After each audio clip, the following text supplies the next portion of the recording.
மதியை இழந்து தீய வழியிலே நீ நடந்தாள். மதியை இழந்து தீய வழியிலே நீ நடந்தாள். வரும் கோபம் அறிந்தீராயோ.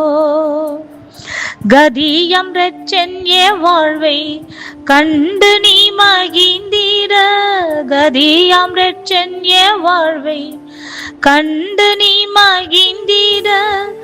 காலம் இதுவே நல்ல காலம் என்றறியாயோ. காலத்தின் அருமையை அறிந்து வாழாவீதில் கண்ணீர் விடுவாயே. ஞாலத்தின் பரன் உன்னை நாட்டின நோக்கத்தை. ஞாலத்தில் பரன் உன்னை நாட்டின நோக்கத்தை சீலமாய் நினைந்தவர் மூலம் பிழைத்திடுவார். காலத்தின் அருமையை அறிந்து வாழாவீதில் கண்ணீர் விடுவாயே. கர்த்தருடைய பரிசுத்த நாமத்துக்கு ஸ்தோத்திரம்.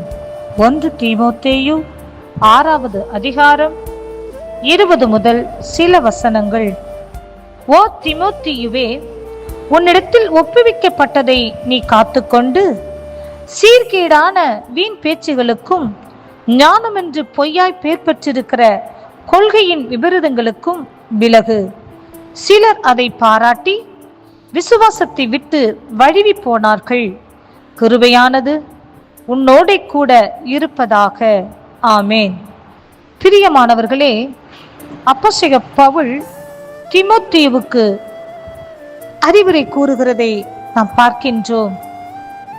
ஆம், அவரிடத்தில் ஒப்புவிக்கப்பட்டதை காத்துக்கொள்ள வேண்டும். 2வது, சீர்கேடான வீண் பேச்சுகளுக்கு விலகி இருக்க வேண்டும். 3வது, ஞானம் என்று பொய்யாய் பேர் பெற்றிருக்கிற கொள்கையின் விபரீதங்களுக்கும் விலக வேண்டும் என்று சொல்லி, பிரியமானவர்களே, உலக ஞானம் என்று சொல்கிற காரியங்கள் அது பொய்யாய் இருக்கிறது. அது விபரீதமான கொள்கைகளை உண்டு பண்ணக்கூடியதா இருக்கிறது என்று சொல்லி நாம் பார்க்கின்றோம். ஆம், பிரியமானவர்களே, உலக ஞானம் உலகத்திற்கு தேவைப்பட்டால் ஒரு சில நேரங்களில் அது பயன்படலாம். ஆனால்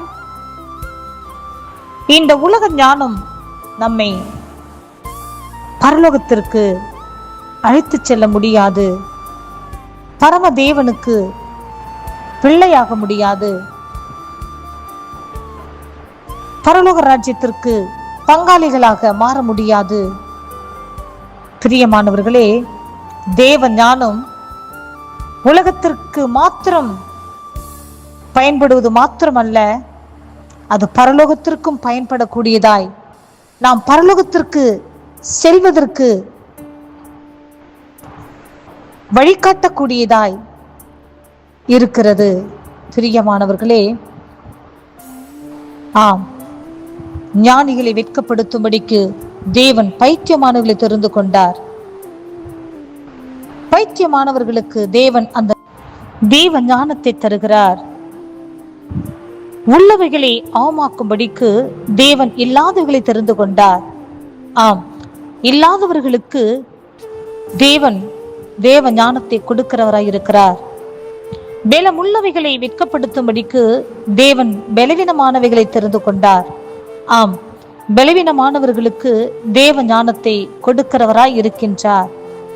பிரியமானவர்களே, கர்த்தருக்கு பயப்படுதலே ஞானத்தின் ஆரம்பம் என்று சொன்ன வார்த்தையின் பிரகாரமாக கர்த்தருக்கு பயப்படுகிறவர்களுக்கு தேவ ஞானத்தை கொடுக்கிறவராய் இருக்கிறார். ஆத்துமாக்களை ஆதாயம் செய்கிறவன் ஞானவான் என்று சொன்ன வார்த்தையின் பிரகாரமாக ஆத்துமாக்களை ஆதாயம் செய்வதற்கு தேவ ஞானத்தை கர்த்தர் கொடுக்கிறவராய் இருக்கின்றார். பிரியமானவர்களே, இந்த தேவ ஞானத்தை அனுதினமும் தேவ சமூகத்தில் அமர்ந்து நாம் கெஞ்சி கேட்போம். தேவ ஞானம் உலகத்திற்கு மாத்திரமல்ல, நம்மை பரலோகத்திற்கு நேராக, பரிசுத்த தேவனுடைய சமூகத்துக்கு நேராக நம்மளை நடத்தக்கூடியதா இருக்கிறது என்று சொல்லி அறியுங்கள். தேவ ஆசீர்வாதத்தை தேவ ஞானத்தின் மூலம் பெற்றுக்கொள்ளுங்கள்.